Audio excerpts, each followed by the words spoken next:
Welcome to Spiritual Calisthenics. Christ is in our midst. And March 29th, we commemorate St. Mark, the Bishop of Arethusa, the Holy Martyr Cyril, the Deacon, and those with him, the Holy Martyrs Jonas and Barachesius, and St. Arethusa, the Confessor, Bishop of Bithynia. Regarding St. Mark, the Bishop of Arethusa, St. Mark was Bishop of Arethusa in Syria in the days of St. Constantine the Great. St. Mark moved with divine zeal, destroyed a temple of the idols, and raised up a church in its stead. When Julian the Apostate reigned in 361, as the pagans were now able to avenge the destruction of their temple, St. Mark, giving way to wrath, hid himself. But when he saw that others were being taken on his account, he gave himself up. Having no regard to his old age, they stripped him and beat his whole body, cast him into filthy sewers, and pulling him out, had children prick him with their iron writing pens. They then put him in a basket, smeared it with honey and all kinds of relish of pickled fish, and hung him up under the burning sun to be devoured by bees and wasps. But because he bore this so nobly, his enemies repented and unloosed him. Since they had slain through their abstinence and struggles the fiery ragings and fierce motions of the passions, the staunch martyrs of Christ God laid hold on the graces to drive off the pains and illnesses of the sick, and work wonders both while living and after death. Strange indeed is the miracle that these bare bones should pour forth such overflowing streams of cures. Glory to be to you, our God. Regarding the Holy Martyr Cyril, the Deacon, and those that were with him, St. Cyril was a deacon from Heliopolis in Phoenicia. During the reign of the Emperor Constantius, the son of St. Constantine, he had also broken the idols in pieces. When Julian came to power, St. Cyril was seized by the idolaters, and his belly was ripped open. The other holy martyrs celebrated today, martyred in Gaza and Ascalon during the reign of Julian, were men of priestly rank and consecrated virgins. They were disemboweled, filled with barley, and set before swine to be eaten.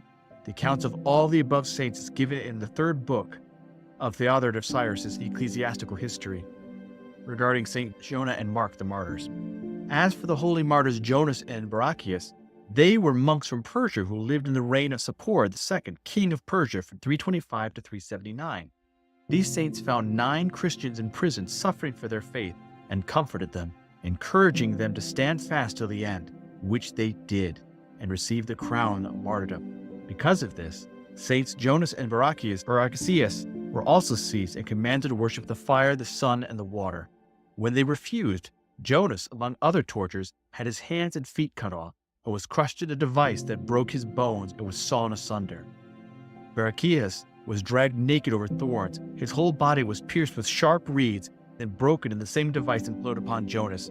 And when boiling pitch was poured down his throat, he gave up his soul in the hands of God. From St. Paul's letter to the Hebrews. Brethren, we feel sure of better things that belong to salvation. For God is not so unjust as to overlook your work, and the love which you showed for his sake in serving the saints, as you still do. And we desire each one of you to show the same earnestness in realizing the full assurance of hope until the end, so that you may not be sluggish, but imitators of those who through faith and patience inherit the promises. As we are approaching the Sunday of John of the Ladder, it is important that we understand the ascetical struggle that the saints went through so that they may acquire their virtues and follow after God. The Gospel according to St. Mark. At that time, Jesus returned from the region of Tyre and went through Sidon to the Sea of Galilee, to the region of Decapolis. And they brought to him a man who was deaf and had an impediment in his speech. And they besought him to lay his hand upon him. This is allegorical. All of the miracles of Christ are brought to us so that we can understand the deeper meaning.